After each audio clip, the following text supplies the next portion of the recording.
Sir నమస్తే Varma. Sir Pak versus India జరుగుతున్న పరిణామాలు ఏదైతే ఉగ్రమూకలు అమాయకమైన ప్రజలను బలిగొన్న దగ్గర నుంచి భారతదేశం ఈసారి ఇంకా పూర్తి స్థాయిలో పంజా విసిరాల్సిన అవసరం ఉంది.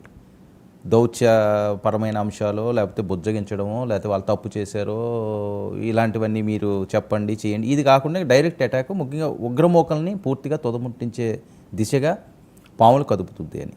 సో 10 రోజుల వ్యవధిలో ఏదో సర్జికల్ స్ట్రైక్స్ చేస్తారని ప్రపంచ దేశాలను భారత్ పాక్ని ఒంటరి చేసింది అని ఎలా ఉండబోతున్నారు సార్ ఇదంతా?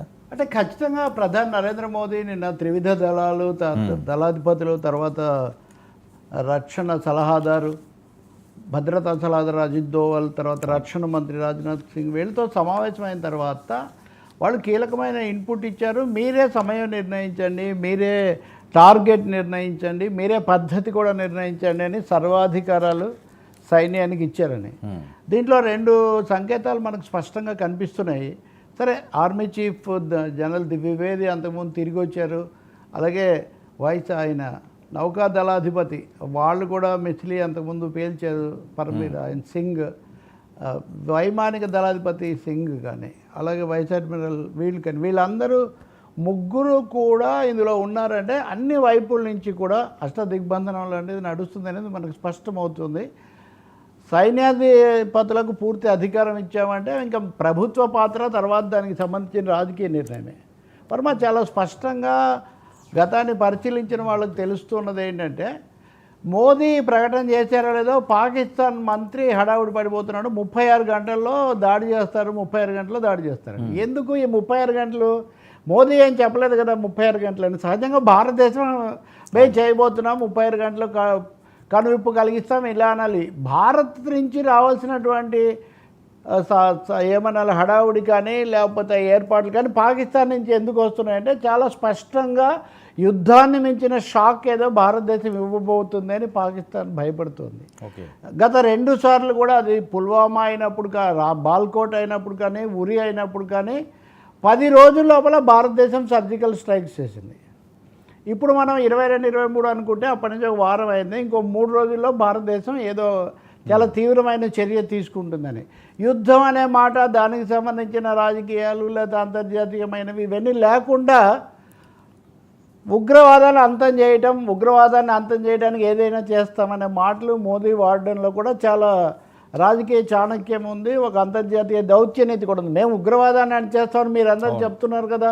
ఐక్యరాజ్య సమితి నిన్న తీర్మానం చేస్తున్నప్పుడు కూడా పాకిస్తాన్ అక్కడ ఏవో అసందర్భమైన విషయాలు తెస్తే భారత ప్రతినిధి పటేల్ ఈ విషయాలు గట్టిగా చెప్పారు. మీరు చేసింది మీరు ఇవన్నీ చేసి ఇక్కడ ఇలా మాట్లాడుతున్నారు ఏంటని. ఐక్యరాజ్య సమితి, అమెరికా, చైనా, ఇంకా టర్కీ ఇలాంటి దేశాలు కూడా కొంచెం సర్ది కుదుర్చుకోండి, శాంతంగా ఉండండి అని చెప్తున్నారంటే పాకిస్తాన్ వరుసగా చాలా దేశాలను ఆశ్రయించి ఎలాగో కాపాడండి అని అడుగుతుంది అనేది కూడా మనకు స్పష్టమవుతుంది. కానీ ఎట్టి పరిస్థితుల్లో భారతదేశం సర్జికల్ స్ట్రైక్స్ను మించిన కొత్త చర్య ఏదో తీసుకుంటుంది. అది యుద్ధానికి సర్జికల్ స్ట్రైక్ మధ్యలో ఉంటుంది అనేది చాలా స్పష్టం. అది it will be shocking Pakistan. దీనికి వాళ్ళు 1-2 సార్లు మానసికంగా భౌతికంగా సిద్ధమైపోయి ఆ దేశంలో కూడా చాలా నిరసనలు అది మొదలైపోయింది. రాజకీయ వర్గాలు ఎవరు కలిసి రావట్లేదు. ఆ జైల్లో నుంచి కూడా ఆయన ట్వీట్లు పంపుతున్నారు. వాళ్ళు 2 విధాలుగా ఏదో భారత్ను ఒక మాట అంటాం, దేశంలో ఉన్న సైనిక పాలకులు వీళ్ళ మీద, పాలకులు కాదు తెర వెనుక పాలకులు వాళ్ళ మీద అంటాం. కాబట్టి ఈ పరిస్థితి చాలా ఉద్రిక్తంగా ఒక విధంగా పాకిస్తాన్ భయంతో కొంచెం వణుకుతున్నటువంటి పరిస్థితి అయితే స్పష్టంగా కనిపిస్తుంది. ఈ నిమిషంలో వాళ్ళ మంత్రి అక్కడికి చైనాకి వెళ్ళి అక్కడ చైనాతో ఒక ప్రకటన, సహజంగా 3వ దేశం ఏదైనా కానీ పరిష్కరించుకోండి, ఉద్రిక్తత లేకుండా చూడండి అని చెప్తుంది కదా. ఇప్పటివరకు చైనా భారతదేశంతో కూడా సంబంధాలు పాటిస్తుంది. కాకపోతే ట్రంప్ కూడా చెప్పాడు రాత్రి. కాబట్టి what will be the nature of the strike, భారతదేశం ఎలా దెబ్బ కొడుతుంది అనేది పాకిస్తాన్ ఊహకు అందని విధంగా ఉంది. ఖచ్చితంగా మోడీ వాడిన పదాలు కూడా ఊహించని విధంగా ఉంటుందన్నారు. ఈ ఊహించని విధంగా అనే దాన్ని తీవ్రత గురించే కావచ్చు, పద్ధతి గురించి కూడా, అది ఎక్కడి నుంచి ఎటువైపు నుంచి ఏ రూపంలో వస్తుంది అన్న దాని మీద కావాలనే ఒక ఖచ్చితమైన తీవ్రమైన సస్పెన్స్ను భారతదేశం యొక్క ఇండియన్ డిఫెన్స్ ఎస్టాబ్లిష్మెంట్ పాటిస్తూ ఉంది అనేది మనకు చాలా స్పష్టంగా కనిపిస్తుంది. మీరు అన్నట్టుగా దేశమే కాదు, అసలు ప్రపంచమంతా కూడా ఈ విషయంలో ఇటీవల కాలంలో ఇంత ఉద్రిక్తంగా 1-2 దేశాల మధ్య దాన్ని చూస్తుంది లేదు. ఇంకో విషయం మీరు చూస్తే తాలిబాన్ కూడా అంటే ఆఫ్ఘనిస్తాన్లో ఉన్న తాలిబాన్ ప్రభుత్వం కూడా ఇండియాతో కలిసి వస్తుంది. అవును. అంటే అంతకుముందు కాశ్మీర్లో అయినా ఇంకో చోటైనా తాలిబాను పాకిస్తాను కలిసి భారత్ వ్యతిరేక కార్యక్రమాలు చేయటం.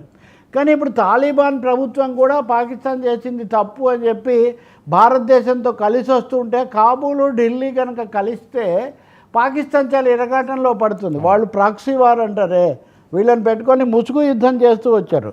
ఆ ముసుగు యుద్ధంలో భాగస్వాములు కూడా ఇప్పుడు అడ్డం తిరిగేసరికి ఎటు దిక్కుతోచని పరిస్థితిలో ఉంది. నిజంగా చెప్పాలంటే వాళ్ళు వేసుకున్న అంచనాలన్నీ తారుమారాయి. భారతదేశం ఏదో హడావుడి పడిపోయి నీ జర్క్ రియాక్షన్ అంటారు, వెంటనే ఏదో దిగి చేస్తారు, దాని మీద తమకు గగ్గోలు పెట్టవచ్చు, ఐక్యరాజ్య సమితిలో పెట్టవచ్చు అని వాళ్ళు అనుకున్నారు. కానీ యునైటెడ్ నేషన్స్లో కూడా ఎవరు ఆ విధంగా బలపరిచే పరిస్థితి ప్రత్యక్షంగా లేదు. కాబట్టి పాకిస్తాన్ ఏకాకి కావడం మాత్రమే కాదు, కకావికలం కూడా అయినటువంటి ఒక పరిస్థితి ఇప్పుడు ఏర్పడింది. దీన్ని ఎలా ఇంకా ఇప్పుడు క్యాబినెట్ సబ్ కమిటీ కూడా జరుగుతుంది, ఇప్పుడు పొలిటికల్ అఫైర్స్ కమిటీ కూడా జరుగుతుంది. ఇది అయిన తర్వాత రాజకీయ సంకేతాలు అవి తీసుకోవడం జరుగుతుంది. ఒకటైతే చాలా స్పష్టం, భారత ప్రభుత్వం ఆచితూచి చాలా తీవ్రమైన దెబ్బ కొట్టాలని చూస్తుంది. తొందరపాటుతో రాజకీయంగా దేశంలో వచ్చిన స్పందనలు వీటిని దృష్టిలో పెట్టుకొని కాకుండా, ఎందుకంటే రకరకాల శక్తులు ఉన్నాయి కాబట్టి. అందుకని చాలా కీలకమైన, బహుశా ఇది 3 యుద్ధాలు చూసినటువంటి 4 యుద్ధాలు చూసినటువంటి దేశానికి ఇది ఒక సరికొత్త పాఠంగా, సరికొత్త ఘట్టంగా ఇది మిగిలిపోతుంది అనేది చాలా స్పష్టంగా కనిపిస్తుంది. ఇంకా మిగిలినవన్నీ వీసాలు రద్దు చేయటం అనండి, ఇట్లాంటి వాటి అన్నింటిలో కూడా చాలా తీవ్ర పర్యవసానాలుగా ఉన్నాయి. పాకిస్తానీలు చాలామంది వెనక్కి వెళ్ళడానికి సిద్ధపడని పరిస్థితి కూడా అక్కడ కనిపిస్తుంది. ఇప్పటికీ ఒక 800 మంది వెళ్ళిపోయినప్పటికీ అనేక మంది ఏదో ఒక విధంగా ఆపండి అని. ఇక్కడ భారత ప్రభుత్వం కూడా ఏం చేసిందంటే, హిందువులుగా ఉండి గతంలోనే లాంగ్ టర్మ్ వీసాలు, దీర్ఘకాల వీసాలు కలిగిన వాళ్ళు లేదా దీర్ఘకాల వీసాల కోసం దరఖాస్తు చేసుకొని అవి పెండింగ్లో ఉన్న వాళ్లకు మేము మినహాయింపు ఇస్తున్నామని